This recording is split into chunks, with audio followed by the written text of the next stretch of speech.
Up, and now all of the groups have shaped up, and this is the picture that we're looking at. We know who the host nations will be facing. In terms of the host nations, it's been favourable. It has. And if you're the United States, you avoided some bigger teams, some bigger names. Yeah, Turkey maybe in your group if they win their playoff. But honestly, coming into the draw, I don't think that you could have expected for much more of the United States. This is a very accessible group. It's a very gettable group. Doable. Very doable. On the other hand, it actually puts pressure on the United States to not only get out of the group, but actually situate and place themselves in a position in which maybe they are controlling their path in the World Cup, in the competition. You have that chance now in front of you, given the fact that this is a very accessible group. Yeah. And again, it depends on the game that you have and the chronology of the games that you have. Because if you play Australia, Paraguay, and maybe Turkey at the end, that might count for nothing. So it's the most difficult game, maybe the third one. It's not really a problem. But if they start with Turkey, let's say Turkey gets qualified and they play the first game against Turkey and you lose, the pressure can be huge. But I think as you look at that group, and I absolutely get your point, and first games are normally a little bit cagey affairs. If you're from a US perspective, out of that three, Australia, Paraguay, and again, let's assume that Turkey go through. Who would you like, if you could handpick, who would you like to play first out of that three? Not Turkey. Yeah. Yeah, I think if you're the United States, you want to open with Australia. Yeah. Not that they're an easy team to play against, because I do think that they can pose some issues in the fact that they'll put numbers behind the ball, and it's going to force the United States to do something that they don't usually do naturally, which is be proactive with the ball and be the ones that have the responsibility to create chances and to score goals. But the United States are going to have to do that whether they want it or not. Being a host country, they're going to have to propose something different than just sit back. And it's something that Mauricio Pochettino has been selling, that no, we're going to go play, and we're going to have the ball, and we're going to go press higher up the field. Well, you're going to get the chance to do that if indeed you open up against Australia. Then that sets you up for success if indeed you win that game, and then you start sort of addressing what happens next. As it pertains to whether the last game is Turkey or not, I know we're sort of getting ahead of ourselves. Whoever that last qualifier is, we go back to that initial conversation that we just had, in which you're trying to speculate with that result. And what is it that you do with that last game? If you're a host country, and let's be ultra Mr. Positivo here, super positive and optimistic about the United States, and they won their first couple of games, and you can control what the path is, then you make that decision then. But that's a decision that you earn the right to make, given your two initial performances. So we're getting go. Sorry, I was to say, to that point, as much as we're talking about this from a US perspective, this group from a US perspective, all four of those countries are looking at this group and thinking we could get out here. Yeah. All four of those teams realistically are thinking we could get out to this group. Look, I was going all USA all the way, baby. I was going land of the free, home of the brave, but a bunch of haters over here. Okay, so America, baby. it's going to go. USA will open against Paraguay, then they'll face Australia, and then it will be the playoff winner. That's very doable, and they have played those teams, and it's a point that I think both Hercules and Casey made. They have played both of these teams in preparation. So when we were saying around those games, hey, these are the sort of teams that they're going to play in the World Cup, they're actually the teams that they're going to play in the World Cup. So there is knowledge, there is understanding, there is scouting. You've actually had experience playing against this team. To Shaka's point, that means that these other teams have also played against the United States, and they have knowledge, and they have know-how, and they have experience. So it goes both ways. Regardless, it's a very, I think, as compared to what it could have been, a very good group for the United States. Okay, let's get to what's looking like the group of death then. Group I, Norway, France, Senegal, and the winner of playoff 2. How feelings on that, Jules? I mean, you say group of death. I mean, we should remind everybody that the best third are going to qualify. So whoever is that fourth team, if they get beaten by Senegal, Norway and France, 3 points might be enough, to be fair, to still qualify. However, it's true that this is tough, Senegal and Norway. Senegal are maybe the most complete of African teams with Morocco in terms of the talent that they have, a bit of everywhere. I mentioned Sadio Mane earlier. There's a few players who play in the Premier League that we see a lot of us who live here in England, like Ismail Assar, obviously, Pape Matar or Iliman Ndiaye at Everton. So there's a lot of experience there. Papicho is a very experienced, I think, head coach for this team, certainly what they're doing. So let's see what they do at AFCON later this month and in January, what kind of momentum they get and they gain towards the World Cup. But it's a special game because, as we've said earlier, the ties between the two countries. And then Norway, I think there's one way to see it, is Mbappe against Haaland, as we said earlier. It's going to be great. The physical challenge that Norway would present, this French team, would be very interesting to see how Deschamps deals with it. If he keeps the 4-2-3-1, if he goes with maybe a strengthened midfield with a third player there, it'd be very interesting. But obviously, this game is going to rely a lot on Mbappe and Haaland to win it for their team. If France, the order is going to be Senegal, then the playoff team, and then Norway last. Yeah, that's pretty good. I mean, but if you lose against Senegal the first game, you're in danger. So that goes for every team. But yeah, avoiding the Norway in the first game, especially the first game, and even the second game is a good thing. I mean, in '98 we played South Africa, and after Saudi Arabia, and then we played Denmark. That when you have the 6 points, it's much easier, and you can think, and maybe play the substitutes that like Emi Jake did, and be ready for the last 16. So it's also tactically what you have to have in mind. But you have to win the first game. And against Senegal, the last time we did it, we lost 1-0. And I was there, and I remember that wasn't a very good souvenir. Memory, even if we were 20 years after, even more, we are happy for Senegal because they are, again, like our brothers. Yeah, that's good to hear. We're getting the order that we're seeing. And for Group H, Louis, Spain will first face Cabo Verde, then Saudi Arabia, and then Uruguay. How do you feel about that? Good. I think it's a good start. It's very important to start with a good result, to get confidence, to even start with a straight right of mind and focus on what is coming next. And the two first games, I think that they are quite doable to be won, and then rest some of the players against probably one of the toughest that they will be probably fighting to also qualify. Let's not forget that Spain has to play the Finalissima in March, so not talking about who are the players who are going to be involved in the World Cup because it's going to be difficult, so still a long way to go. But I think that this group is actually quite decent for Spain to be qualified and continue on the road of the World Cup. No, don't get serious now, Luis. You were dancing a minute ago. Now you're getting serious. This is a tap-in, baby. This is my kind of range. Now it's right for real. here. Now it's for real. It's a tap-in. Now it's for real, Ale. Oh, good Lord. Let's tap him. All right, we've got some more orders. Let me bring one to you, Nadim, if I can, for England as it stands right now. First would be Croatia, then Ghana, and then Panama. Ooh, okay, interesting. I think Panama being the third game, if England do You'll have be issues out along after the the way, second game. Relatively happy with that. Jules. Thanks, Jules. Jules, tranquil. Take it easy, Jules. But yeah, having Panama as that third game is a nice little buffer just in case the worst does happen. But I don't anticipate that being the case. So yeah, it's good that that's the order. But I think England handle business, start strong, continue strong, lift the trophy, get on the flight. It's coming home. Oh my goodness. Okay, if, and the big if, Gab, but let's just humour it. If Italy are to make it, this would be the order for them. Canada, then Switzerland, then Qatar. Does it matter?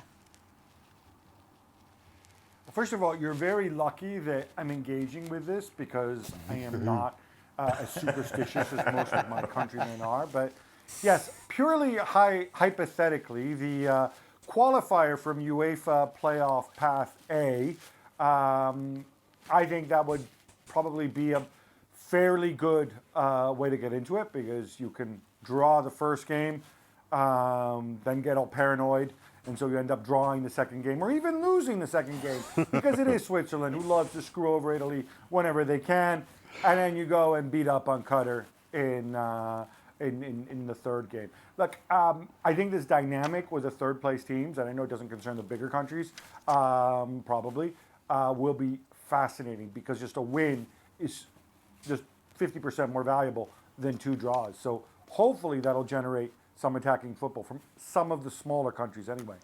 Can we talk about the fact that it is Haaland against Kylian Mbappe, though? I think Well, that's... don't because Frank gets annoyed. They're going to be on the other side of the field. They're going to shake hands at the beginning of the game, and then they're not going to see each other. No, I don't understand. But you know it's going to be the headlines, isn't it? Yes, Frank? of course it is. It has to be. I mean, those people are the most valuable players, and we all know that people, they come to the stadium because they want to see players like that, and it's going to be very interesting. And those players, they are machines in terms of scoring goals, so it's going to be very interesting. But I mean, talk to Konate, Saliba, Upamecano, and they're not going to agree with that. And the other side, I don't know who's going to play centre back for Norway. They want to shut down, Mbappe and or Haaland. So it's going to be very interesting to see the two forces, fighting against each other. And you have to respect Norway. Norway have shown during the qualification that it's a big team. But the World Cup final, it's another competition. Here's our poll, our live poll for who is going to win the Golden Boot during the World Cup. Oh, Kane is fighting hard, Kane is fighting hard. However, Mbappe is leading proceedings at the moment. Haaland behind him, and 32% have gone for other. Who would you go for, Shaq? I'm Kylian Mbappe. And in terms of the comparison between Kylian Mbappe and Erling Haaland, without question, the two best goal scorers on the planet, in my opinion. But I lean Kylian Mbappe because I expect France to go further in the tournament. And so as a result, he would have more goals, he would have more opportunities to score more goals. So Kylian Mbappe, for me, is where my vote goes. You got to be weary, and here's a name from the past. You got to be weary of the Oleg Salenko story, 1994 World Cup, in which the guy scores, I believe it was 5 goals against Cameroon, ended up scoring 6 goals in the tournament, and he is the Golden Boot winner. So if indeed that is what could potentially happen in the early stages of this competition, that you may have one of these games and one of these teams that may take a beating, like Frank was talking about, like Shaka was talking about, somebody that loses 6-7-0, and one of those players from one of those teams scores 4 or 5 goals, and they don't win in their Golden Boot. That's a very good point. Well done, Ali, because... Well, thank you, Frank. No, Thank you. I'll be here all day. For the first time in that show, and somebody makes a very good point. But it's true that you win 10-0 and you are, a good player, but not a big player, but you win 10-0 against Curacao and you score 6 goals and you become the Golden Boot. So, but I expecting somebody, Gab can talk about Toto Schillaci, where nobody expected him in the 90s,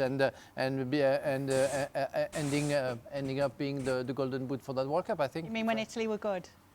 Well, not good enough to not win in our own soil, that's it, It's okay. I only go there because Gab has gone there himself today. He's very annoyed with his national team. Because her husband is Italian, I thought.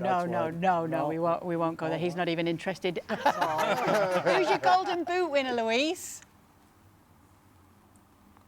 Lamine Yamal. Yes, I think he's got everything ability. No, I was thinking about it, Lamine Yamal, but I don't think that Lamine Yamal is one of those top scorers. He's more a threat. He's more a player who can create and assist more than he doesn't have that something that you need to have to be a top scorer. He can be, of course, because he's so much talented.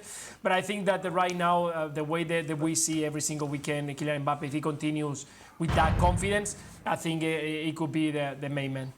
Okay, we're getting some nice little stats here coming to us in terms of Group C. Brazil all-time against teams in Group C. That's what we're looking at from Alex and our research team. Brazil's unbeaten in 9 matches all-time versus CONCACAF teams in the FIFA World Cup. Well, and I can tell you, again, as I mentioned earlier in the broadcast, that I was following Brazil with my dad and my brother in the World Cup in '98, and they played against Scotland in the opening game. They played against Morocco. And other than Norway, because Haiti is the 4th team, it would have been exactly the same group. And I look at this group for Brazil, and while you can make the argument that maybe Scotland could be a problem, maybe, they're looking at this and thinking, pretty good. Yeah. Pretty good. I'm thinking about Haiti, and you have to imagine that they would do some damage there. I think they're significantly better than Scotland, and I think they'll be better than Morocco. If you're thinking about Brazil and you're thinking Carlo Ancelotti, it's a very good group. Yeah, we're going to talk about the odds as well. So they've changed now since the draw has been made, and it's a bit more favourable for some of the teams. England in are the top favourites end now? of the table. Well, they're doing a little better, maybe, than they were. I think France as well, things have changed for them too. But yes, in terms of the odds, things will always change when it comes to the groups being drawn and how that path will look for them. I think we're going to get them to you. We will at some point. Here we go. This is what we're looking at. It's more a numbers game at this point as it stands, but that's what things look like at the moment. Who wants to say something there? Was that Gab? Yeah, sorry. Hey, this is all right. First of all, I'm happy that Italy are 30-1 because just to remind everybody, Italy haven't qualified. UEFA playoff class A has qualified, but Norway were 30-1. Then they get drawn into this horrible group with France and Senegal, which assumes going to be tough, and then their odds get even shorter. It gets even likelier. How does that work? Don't make them. It comes from the same people. It comes from England, you know. That's a question for Dom, Gab. Percentages. They sound more like Shaka's power rankings. It's the algorithm. The algorithm, yes. We missed the power rankings this week as well. Why are you going back there? Oh, it's just, maybe we should have double duty next week, Shaka, on the power Let's keep rankings. it moving. Let's talk about Italy, not We can get to that. We actually have someone from England joining us now just to boost things up a little bit. Who's that? It's Mark Ogden. Oh, Yes. Mark Ogden's ready. He's standing by. There he is. so look. cheery, so there for the happy, big event, so all dressed up. He's already Yeah. at the airport. Mark, what's your reaction to England's Group L? Well, it's not an exciting group, is it, in terms of box office, but it's a group that England should get through. Croatia again, 2018, Euro 2020. I think they played Panama in 2018 as well, won 6 past Panama. Ghana, you know, Mohamed Kudus, it's, you know, Thomas Partey. They're not the strongest teams. I think England will be happy with that group. But again, it's not I mean, Scotland have got a great group in terms of excitement, but from England's perspective, it's a group they should win and progress through to the next round quite comfortably. Oh, Mark, tell us what it was like to be there today. I'm sure you were lapping it up. Oh, I loved every minute of it. It was fantastic. It was just kept looking at my watch. When's it going to finish? When's it going to start? I mean, it was an event that. What was the standout? What was the standout moment? It wasn't. The end. Well, it was just a case of like, when is it going to start? It was. I think when Lauren Hill came on, that was 20 minutes after the draw should have started. It was like, well, Lauren Hill's a little bit kind of after we should be started here. So what struck me was the fact that everything seems to be from the 1990s. I mean, you'll remember this K. It was like Lauren Hill, Robbie Williams, Heidi Klum. I felt like I'd been, you know, transported back into 1995. Yeah, you'd like that, wouldn't you, Frank? If we could transport back to the 90s. Yeah, that would be great. I was famous. I must say, I'm going to be fair to Mark. Any questions for Mark? No, I'm going to be fair to Mark. I don't, and this is more of a question to our producer, our coordinating producer. I know they're watching. If we're going to pump an event up, I don't think that we send Mark. Let's be honest. I don't think Mark is a personality to really liven things up. He was really into the Lauren Hill song, you know, slugging my pen. It's not fair to you, Mark. I'm just saying, it's not fair to you. He's an excellent journalist. Of course we send A him. journalist, yes, but not a cheerleader. I could get excited about Scotland's group. Scotland's group's amazing. Brazil again for I think the 5th time in 8 tournaments. So I'd be excited if I was Scottish, but well, I wouldn't be excited because I'm going to get knocked out in the group stage. But I think, Like I said. Have you got any questions for Mark, guys? Anything you'd like to know? No, go home.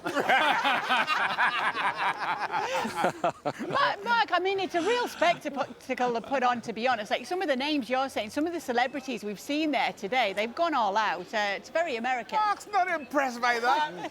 they asked him autographs. Mark's not Sorry, impressed by the village people. no, listen. What impressed me most was an Iraqi journalist coming up to me and saying, I watch you guys all the time in Iraq. So ESPN FC is a huge show in Iraq. So that was a flattering moment for me and all you guys as well to know that we're big in Iraq. Look at that. Billy. I knew I was still famous. Lauren Hill, No one ever Heidi gets to Klum in say the they're room, big in Tom Iraq. Brady, and we've got people coming up to Mark Ogden recognising him. Look at that. Absolute celebrity, brushing shoulders as well. We've got Gab and Jules. I mean, one thing I would say, Kay. Go on, Kay, tell me. No, I think what is interesting is going to be the next 24 hours in terms of where the games are played, because we know that, I think it's a big thing that England are on the East Coast for a start. They're not having to play down in Mexico. They're not having to play on the West Coast. I think they're really happy to be on the East Coast. I think there's one game in their group which could be in Dallas, but the rest are on, I think, Toronto, Philly, Boston, New York. So that's what the English FA wanted. Both the time zone helps them in terms of broadcasting back home, in terms of just the climate. And we all know that the US climate can be very unpredictable.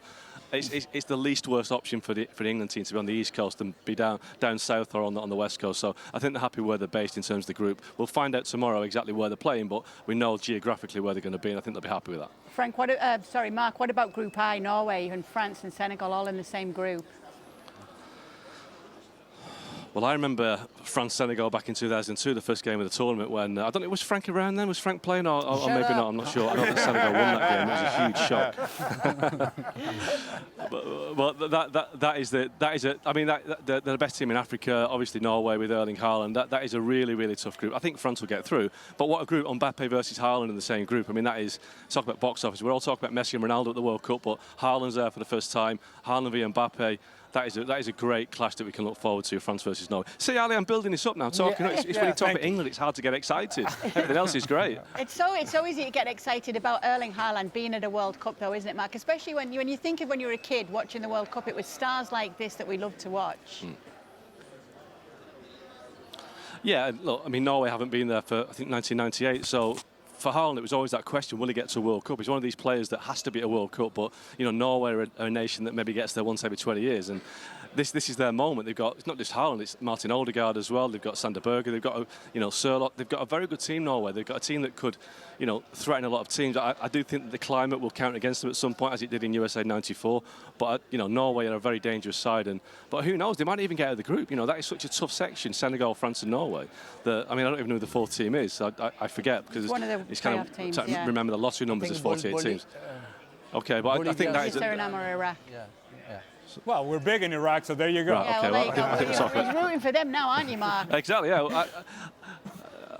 I think Iraq are going to qualify out of this group because we've got a lot of fans in Iraq. We have to. Mark, while you're there, just interesting, just because it was such a big spectacle and a big event, were there snacks put on for you guys or any goodie bags? You're saying I'm a bit grumpy because I'm hungry. No, it wasn't the best. It was nice a packet. Food you've got. Seriously. Oh, a packet of almonds, seriously, a packet of salted almonds, some snack bars, and they had a very kind of small selection of Mexican, American or Canadian kind of food. It was like canapés, so we're all really hungry and grumpy at the moment. That's the problem with the venue. In Vegas would have been something else. Yeah, Kay's interested because she hosted two. Where did you host? FIFA Ballon d'Or. 2 FIFA Ballon d'Ors, and she got all sorts. Lovely food. She got Lovely prawn food. sandwiches. Yeah, by the way, I bet Kay didn't have to stand outside in the snow for 90 minutes to get into the award ceremonies that she presented. It was freezing cold. It was a shambles outside, but thankfully it worked pretty well inside once they got the action going. Okay. Yeah. No wonder he's in such a good There you mood. go. He was the right man for the job, Ali. Was he, though? Yeah, all right, Jules has got to leave us, so let's get our final thought from Jules today. What's your takeaway from today's draw, Jules? Just that the World Cup has started today, really, and I know we've got 6 months and a lot of things can happen between now and the start of the tournament in June, but we have plenty of time to all get excited, look at those draws and groups and watch the teams that will face our countries or the groups that we are really interested in, see those superstars and how much they're getting in form, and then how well they're prepared or not for the World Cup, and then it will be there very, very soon. To be fair, those 6 months are going to be flying, so just can't wait for it now. Can I have a question for Jules? What are you doing in your grandparents' TV room? I mean, what kind of background is that? Very classy. Just posh, that's what we do. We just posh. Oh my God. Yeah, okay. Thank you so much for being with us, Jules. And we'll be talking a lot more to Jules Thank you, guys. throughout all our World Cup coverage. No Mark Ogden right now as well. He's gone off to try and find some food. Try and find some more canapés And a blanket. Right now. Yeah, that's how things are looking right now. We're waiting to see who else we can hear from, because a few of our team are actually in Washington, D.C. today, not just sat at home in their comfortable home studios or here in the studios in Bristol, Connecticut. Some of them are actually there covering on the ground, everything that they've seen. What stands out to you, Gab, from today's draw? I just asked Jules that question. I'll ask the same question to you. Well, I can't mention Holland against Mbappe because you guys already mentioned it before. But I think ultimately, there's no question. I think the host got a relatively soft landing, and most of all, I'm taking on healthy interest, a rooting interest in UEFA Playoff Path 1 qualifier, whoever that may be. But I think they can probably be okay with the draw. Okay, great stuff. We've got Jeff Carlisle joining us now from Washington, D.C. Okay, all right. Are you happy with Jeff Carlisle? Oh, that's being another sent for guy the job bringing the here? excitement. He's another guy bringing the excitement. Jeff, Ali was wishing he was in charge of scheduling for who gets to go to the World Cup draw today. Give us your reaction to Group D then, Jeff. There you go. Well, I think so much of it depends on who emerges from that UEFA playoff. I mean, if it's Turkey, then I think all of these three games are going to be very competitive. That if it's not Turkey, then you would have to say that the U.S. should very much emerge from this group. I mean, they would be heavy favorites to do that. But, you know, again, these it's like it could be a rematch of three teams that they played in the last year. They've beaten two of them. So, again, I would expect the U.S. to get out of that. It could have been far, far worse. You know, they avoided Norway. They avoided Italy. But, you know, again, there are going to be no easy games, you know, in this group, I don't think. Again, especially if Turkey is the team that emerges from that playoff from, you know, UEFA Path 3. Jeff, we asked the same question to Casey. Is it a good thing or a bad thing that you faced these teams recently? Because obviously you know them better now, but they know the US better now. Yeah, but I mean, Mauricio Pochettino has been a chameleon tactically. I mean, sometimes he's played four in the back, and sometimes he's played a hybrid, and sometimes he's played three in the back. So, I mean, he's got a lot of tactical clubs in his bag, and it's really going to be up to what he decides to do on the day. So, I think it helps the U.S. a little bit more. I mean, obviously, those opponents could change their tactics too. But again, I think, you know, Pochettino, you know, he's made this team very flexible, both in terms of personnel and in terms of tactics. And so I really think, you know, having played these teams before, you know, it is to their advantage a little bit. I mean, again, it's not a guarantee of anything. These are seasoned teams that have, you know, gone through the grind of World Cup qualifying.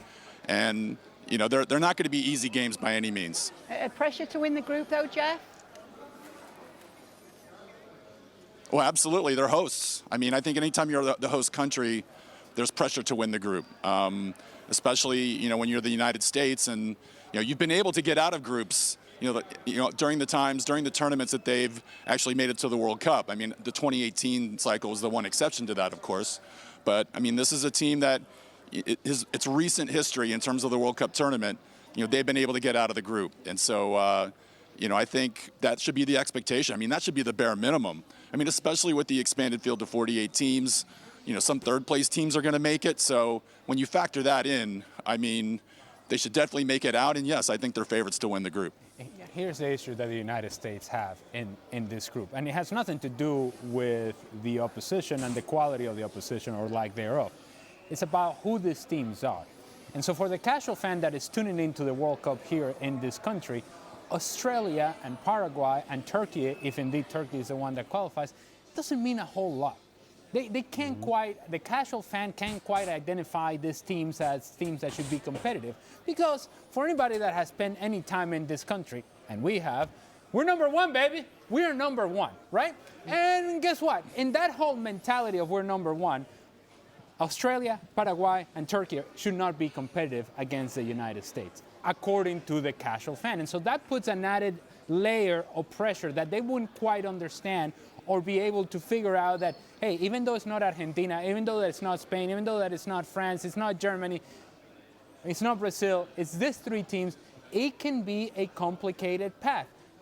Having said all that, I go back to what I said initially. It's an accessible group. It's a doable group for the United States, but it's one that if they don't get it right and they're bounced out of the competition or they come out in third and set themselves up for failure onto the next round, makes this into an unnecessary, unsuccessful World Cup. There's the potential for greatness here for the United States in this group, but there's also a potential for mitigated favorite. That's true, Kate. That it's very important to do well in the group stages, because what's going to happen depends after the group stage.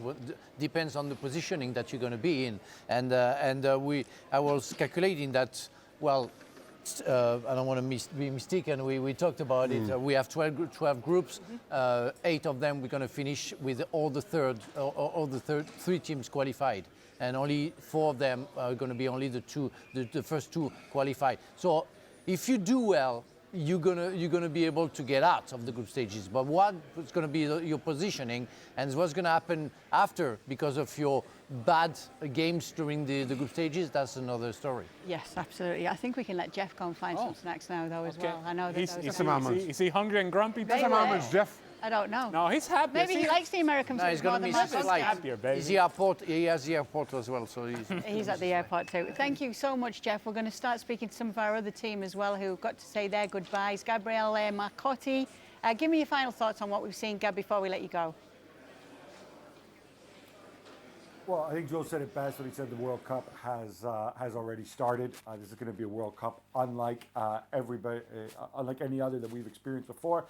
And I also want to give a shout out to FIFA, who, as Gianni Infantino reminded us, has been the official supplier of happiness to humanity for the last 100 years. Let's see if they can earn their contract renewal for the next 100 years. Over to you, Johnny. Okay, Luis, final thoughts before we say adios. Okay, happy to see what the draw was for Spain. I was looking also to Mexico. I'm very close to that country, and I hope that they do well with South Korea, South Africa, and wherever it comes from the playoffs. I think they should be able to go through. We haven't even talked about Group F, where the Netherlands, Japan, and Tunisia are. I'm a big fan of the Netherlands. I grew up also watching the Netherlands doing fantastic. I know they are in a tough situation now, but I'll be also having an eye on there. So a lot of excitement, and really looking forward to see what this World Cup is coming. This is totally new for all of us, with all these new structure and teams, and we don't know what we're going to find. So yeah, definitely excited to see what happens. Yeah, and Spain can say that they are #1 baby right now in both the rankings and in terms of the favourites. I'm glad Luis made a point to mention Netherlands, Japan, and Tunisia. Well, thank you, Luis. Great. Well, remember, he is a man of the world. He's probably been in each of those countries in the last month alone. Nedum, Is your he making final appearances thoughts over today. there or what? Nedum. Yeah, for me, as the guys are saying, this is the start of something special. And having been lucky enough to be at the last World Cup, you could see the impact in terms of all the fans that came over, like seeing the Argentinian fans be in Qatar for like 3-4 weeks. They're not even going home. And you see the connection, the fact that this is such a huge global event, and the feeling is excitement, whether you are, from Curacao or whether you are, say, from France, because you're thinking, this is the journey. You know who you're going to play. For France, maybe the dream is to win the World Cup. For Curacao, it's just to be there. But the fact is, it's the World Cup. It's the pinnacle, in my opinion, of football itself. And yeah, I'm hopefully going to get the chance to be there and see some games as well. And it's going to be a lot of football, but I'm very ready for it. Yes, we are ready for it. It all feels a bit more real now, doesn't it, Shaka, now that the draw's been made? It really does. And you see these groups and you're trying to figure out which are the hardest groups, who had it easy, whether the Netherlands had it easy or not. I mean, the other aspect of this, and why, as everybody's saying, the World Cup starts now, is everybody's going to be sitting down, looking at teams in their group. Before we started the World Cup, Luis will know all the players for Cape Verde somehow. You're figuring out not just individual games and the scheduling of them, but which cities they're in, the humidity that comes with them. There is just so much that goes into this expanded format, a tournament here in the US, US, Canada, and Mexico, and everything that comes with that. And now you have your favorites and you start focusing on all the different twists and turns that come with this tournament. And it's going to be very interesting to see. I was just, because we received somebody from Haiti in some shows ago, and Haiti will have a chance to play against Brazil, Morocco. That's simply amazing. And Scotland. And they're going to play against Scotland. So it's pretty amazing, and I think about them because they're having a hard time. And it's always a dream for those players. And not expecting to see that. I just hope, as we said during the old show, that they're going to be okay. Yeah, it was lovely, wasn't it, when we were spoken to our friends in Haiti.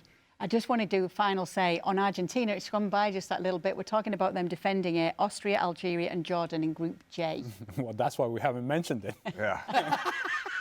You want to repeat that again? Austria, Algeria and Jordan. Are you playing Mark Ogden or what right now?